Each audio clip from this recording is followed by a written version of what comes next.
Olá, meus gatinhos do nono ano B, estou com saudade de vocês. Estou aqui no nosso terceiro encontro virtual.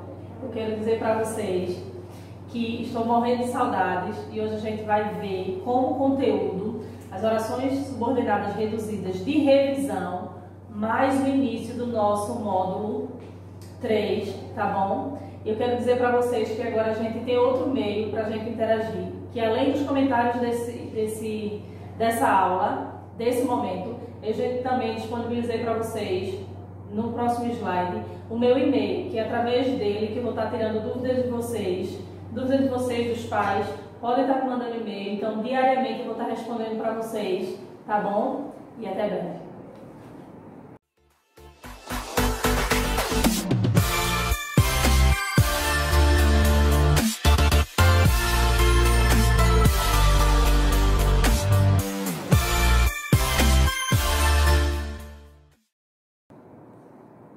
Bem, então a gente vai lá começar a nossa revisão para o nono ano da oração subordinada reduzida. Vai ser apresentado para a gente a introdução do módulo 3 com um relato de memória. E esse aqui é o meu e-mail, como eu falei para vocês, prisma.jamilioxavier@gmail.com. Cuidado na escrita aqui, viu? Jamyli. Então vamos lá, a gente hoje vai revisar as orações subordinadas reduzidas, que é aquele que o verbo se encontra geralmente no infinitivo ou no gerúndio, em alguns casos no gerúndio. Para a gente lembrar do infinitivo, são aqueles verbos terminados em R, quando está naquela forma bem primitiva do verbo, terminados em R. No meu gerúndio, são todos os verbos que têm as terminações ando, indo, indo. Lembrando que o gerúndio, a terminação do meu gerúndio é NDO, e a gente traz a vogal temática para que fique mais fácil para vocês. Radical, vogal temática, desinência do meu verbo.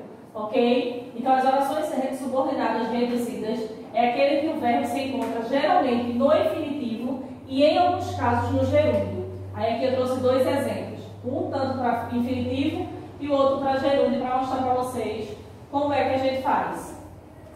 É preciso estudar muito neste período. É preciso, seria a minha oração principal. Lembra que a gente sempre identifica a oração principal primeiro, depois a gente diz qual a classificação, certo? Aqui o verbo se encontra no infinitivo, que está aqui, estudar. Então eu tenho uma oração subordinada reduzida de infinitivo. Aqui eu tenho: uma das melhores maneiras de amar é convivendo. Convivendo, o meu verbo ele encontra-se no gerúndio. Então eu tenho uma oração subordinada reduzida de gerúndio. Ok? Identifica aí, e é super simples a oração subordinada reduzida, tanto de infinitivo quanto de gerúndio. Identificou a classificação do verbo, você já identifica a oração. Aí agora, como eu disse para vocês que a gente ia ter algumas atividades, eu peço para que vocês pesquisem manchetes atuais do interesse de vocês e reescreva conforme nos foi apresentado. Eu quero 5 exemplos de manchetes, certo? De manchetes de jornais, revistas, sites, o que vocês quiserem. Isso aqui é o exemplo que eu quero que vocês façam. Eu quero 5 exemplos de manchetes e essa pesquisa aqui eu quero que vocês mandem para mim por e-mail, naquele e-mail que eu apresentei lá no início da aula, prisma.jamilioxavier@gmail.com. Ok? Aí aqui eu trouxe a manchete e aqui é o exemplo de como eu quero que vocês façam. TCU manda a Câmara cortar super salários.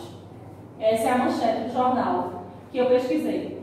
Então eu quero aqui identificar a minha oração subordinada e eu quero que vocês façam o seguinte: TCU manda seria a minha oração principal, tá? Que é aquele termo que, quando ele é subtraído do contexto, ele perde sentido. Se caso a gente tirasse aqui TCU manda, ficaria o seguinte, que a Câmara corta super salário.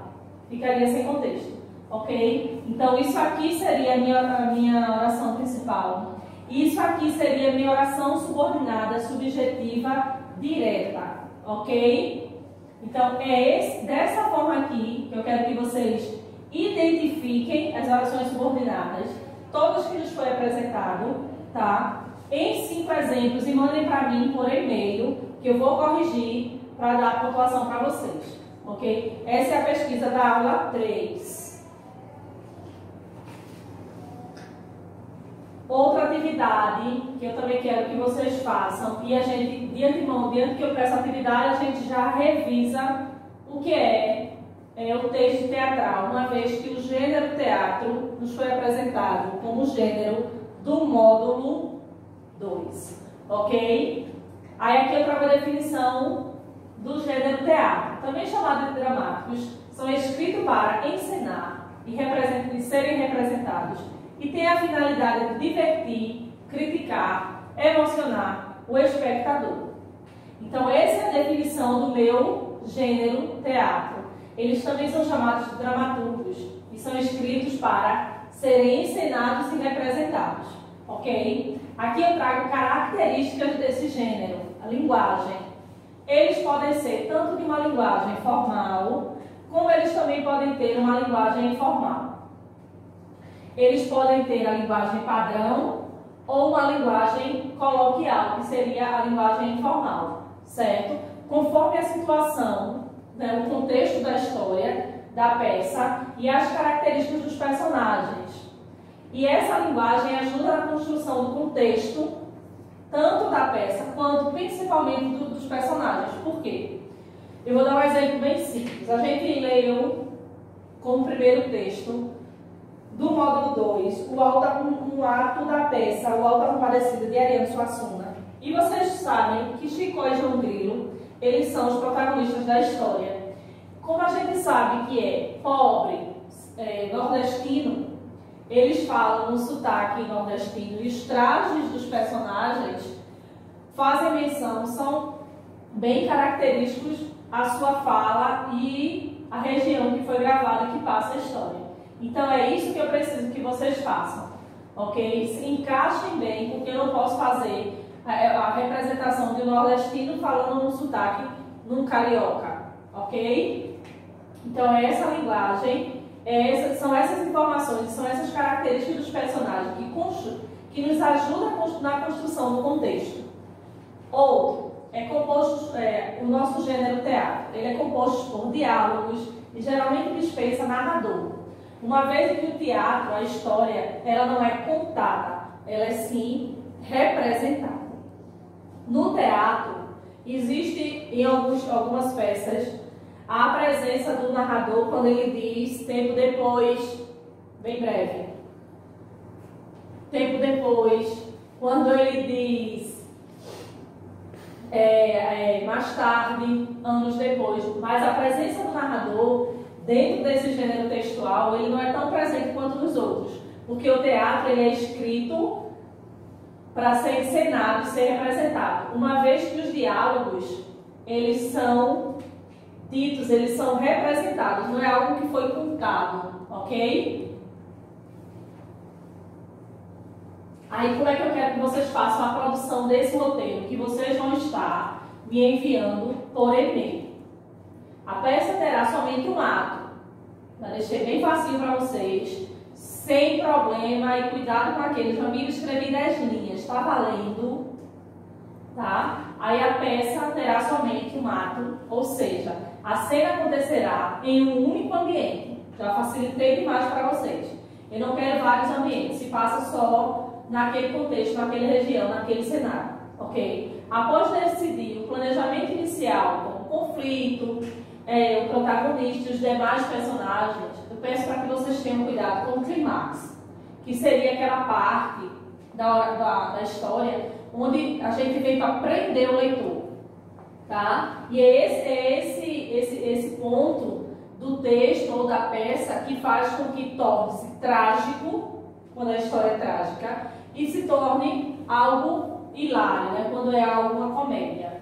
E prestar atenção que após o clímax é quando a gente tem o desfecho, que é onde tudo se resolverá. Aí eu coloquei aqui, lembrando, os diálogos permitem ao leitor compreender as cenas. Lembrando que a fala dos personagens, elas são sempre escritas com a presença do travessão, aquele tracinho que vocês perguntam, professora, aquele tracinho vem antes da fala dos personagens, ok? Eu peço para que vocês usem rúbricas que indicam ao leitor o ato ou o contexto da fala dos personagens.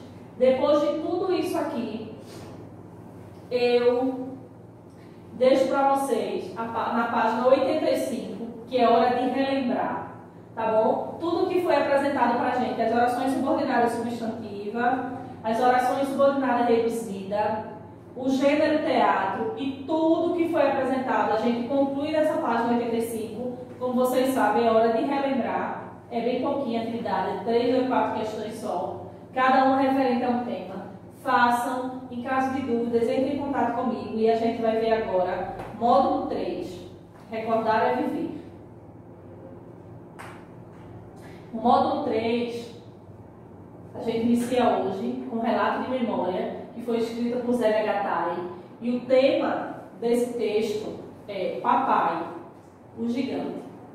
A leitura desse texto eu peço para que vocês façam em casa, da mesma maneira que a gente sempre faz em sala, com participação. A mãe não quer ler, o pai não quer ler, então façam como eu sempre faço em sala. Leiam alto, leiam 2 vezes, dividam com o irmão, dividam com alguém, para que a leitura se torne ainda mais prazerosa, ok? Aí o gênero que nos vai ser apresentado no módulo 3 é relato de memória. Aí eu trago já a definição para vocês sentirem o que nos vai ser apresentado. É o gênero em que o enunciador, relata momentos de sua vida, apresentando os fatos do passado, um gênero pessoal, subjetivo, e olha que alegria para vocês, escrito em primeira pessoa. Como é algo escrito sobre a minha vida, sobre a minha pessoa, ele é o único gênero que vai permitir que vocês escrevam o texto em primeira pessoa, uma vez que você vai relatar algo que já aconteceu na sua vida, ou há muito tempo atrás, ou algo que passou há pouco tempo. Vamos lembrar, se a gente for relembrar o nosso último encontro na sala de aula, tá? O nosso passado, mas não está há tanto tempo assim, ok? Aí aqui eu trago características do gênero relatos de memória. Aí eu digo, a produção desse gênero literária, o formato dele sempre é impresso, a modalidade dele é sempre escrito, porque você vai estar ali contando algo da sua vida que você já passou, tá? A sequência textual dele é descritiva e narrativa. Quando eu falo de descritiva e narrativa, você vai descrever algo da minha infância, que eu passava dessa forma, que meu avô fazia isso, que minha avó saía, que minha mãe ia trabalhar. E é uma narrativa porque você não deixa de estar narrando algo que você já viveu. Lembrando que ele pode ser escrito em primeira pessoa. E qual é a finalidade desse gênero? Eu nem sabia que esse gênero existia. Eu não sei o que é que passa na cabeça de vocês quando a gente fala relatos de memória. Fica todo mundo achando que não é gênero textual. E qual é a finalidade dele? É divulgar fatos da vida, vivenciados em uma determinada época, que são considerados relevantes do ponto de vista do enunciador. Então, para mim, é importante aquele fato, e é por isso que eu quero relatar, é por isso que eu quero expor. Então, o enunciador, aquele que vai escrever, ele vai dizer ali o que é que ele acha de interessante, o que é que eu julgo que é relevante no meu passado e que eu quero falar sobre ele. Ok? E qual é o objetivo desse gênero? Registrar e compartilhar experiências vividas. Ok? Então, o gênero, a definição do gênero é o enunciador relatar momentos de sua vida, apresentando os fatos do passado no âmbito pessoal, subjetivo e o texto em primeira pessoa. Essas são as características do nosso gênero e façam a leitura da página 88 a 91. A atividade desse gênero, que é um texto maravilhoso, esse texto de Zélia Gattai, é uma atividade da página 92 a 97, ok? Bem, meus gatinhos, e aqui a gente encerra o nosso terceiro encontro virtual. Eu deixei atividades para vocês, o meu e-mail, para que vocês possam estar mandando. Teve dúvidas, quer algum esclarecimento ainda maior que a aula ainda não lhe trouxe, manda um e-mail para mim que eu vou estar respondendo para vocês, ok? Não esqueçam de fazer as atividades, de fazer a leitura. Eu preciso para que a gente tenha um resultado nessas aulas, que vocês também parem, peguem o livro, o caderno, se organizem. Eu estou aqui à disposição para tirar as dúvidas de vocês. O e-mail eu já disponibilizei. Qualquer dúvida também pode estar deixando no comentário das aulas, ok?